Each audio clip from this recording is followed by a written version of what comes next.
Okay, let's dive into this. Welcome to today's Explainer. We're going to unpack some seriously fascinating concepts from two very dense, deeply influential ancient texts, the Book of Zechariah and St. Paul's letter to the Romans.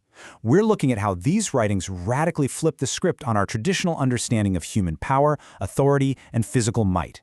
It's like they take what their audiences expected and just turn the whole thing completely upside down.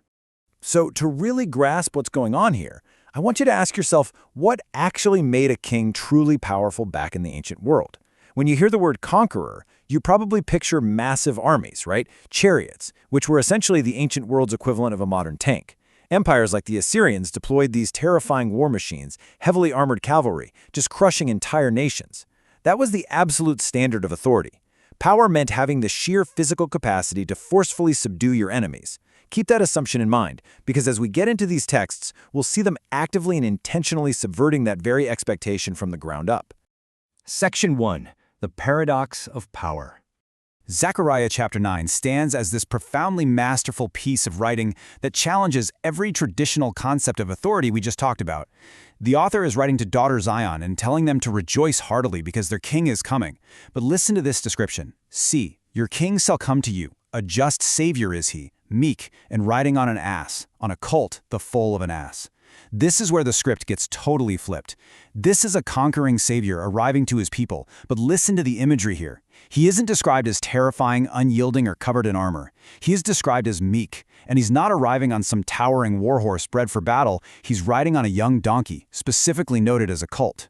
The text forces us to confront this striking paradox. A Savior whose defining characteristic upon arrival is total vulnerability and humility.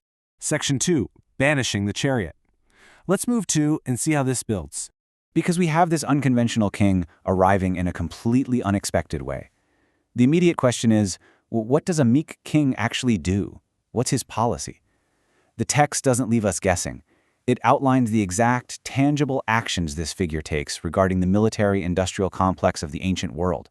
He shall banish the chariot from Ephraim, and the horse from Jerusalem. The warrior's bow shall be banished.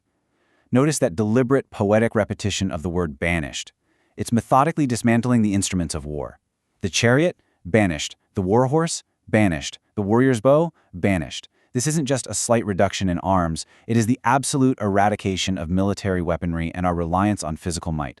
The humble king completely rejects the traditional tools of power. The whole point is captured in this strict contrast. On one hand, you have exactly what humanity expects, the chariot and the warrior's bow. These were the ultimate symbols of technological dominance in ancient battle. But on the other hand, the text presents its reality, a meek king on a colt. It's making this definitive statement that true salvation and leadership, in this context, have absolutely zero to do with physical weapons of war. But here's the ultimate irony. What's the result of this total lack of military force? Does the kingdom just collapse? No way. The text says, he shall proclaim peace to the nations. And the result of that peace? Absolute worldwide dominion. It promises his rule will stretch from sea to sea and from the river to the ends of the earth. Through vulnerability, meekness, and banishing weapons, this king achieves what the mightiest armies literally couldn't: total, unending global dominion. Power, the text argues, is actually perfected in peace. Section 3. The Flesh versus the Spirit. We're transitioning now to our second text, St. Paul's letter to the Romans.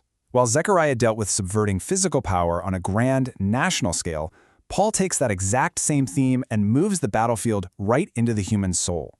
Now, what's really interesting about this slide is how he frequently uses the term the flesh. In this context, the flesh is a profound philosophical metaphor. It represents living strictly according to the worldly deeds of the body, basically relying on your mortal physical existence as your ultimate guide. And Paul is super blunt here. He states outright that living according to this physical reliance inevitably leads to death. Just look at the absolute binary choice Paul gives us. On one side, we have those who are debtors to the flesh, which, as the text asserts unequivocally, leads to death. On the flip side, we have those who dwell in the Spirit, leading to life. Much like Zechariah pitting that chariot against the donkey, Paul is pitting worldly physical reliance directly against spiritual existence. It's a strict either-or proposition. He's telling his readers, you are not in the flesh. On the contrary, you are in the Spirit, if only the Spirit of God dwells in you. And he draws this absolute, unyielding boundary. Whoever does not have the Spirit of Christ does not belong to him. Physical lineage, physical presence, checking all the right boxes. None of those traditional markers of belonging matter in this framework. True belonging requires the spirit. It completely subverts the idea that human effort or physical status can somehow grant you access to this reality. Section 4. The Path to True Life. This brings us to the conclusion of Paul's text, which is basically a highly structured philosophical argument for how you actually achieve life. Having established that the physical flesh leads to death and the spirit is the only true marker of belonging, he lays out the exact mechanism, and this brilliantly illustrates the whole concept. Step 1. The Spirit of God dwells in you. Step 2. By the Spirit, you actively put to death the deeds of the body, meaning you reject that reliance on the physical flesh we talked about earlier. And Step 3, the result is that you will live. Notice the action happening in Step 2. Just like Zechariah's king banishing physical weapons of war, Paul argues we must use the Spirit to put to death the physical deeds of the body. True life demands the active rejection of physical dominance. Which leads us to the ultimate textual promise here. The one who raised Christ from the dead will give life to your mortal bodies also, through his Spirit that dwells in you.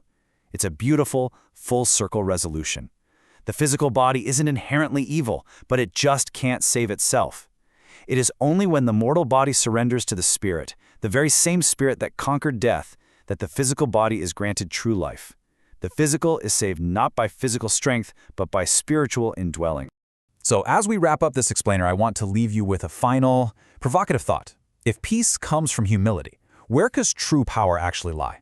In Zechariah, we saw worldwide dominion achieved by a meek king on a donkey, completely banishing the weapons of war. In Romans, we saw true life granted by submitting the mortal body entirely to the Spirit. Both of these brilliant ancient texts are reaching right across the centuries to challenge us with the exact same subversive idea. They're asking us to consider that perhaps true lasting power isn't found in what we can forcefully conquer, but in what we are willing to humbly surrender. Thanks for exploring these texts with me today.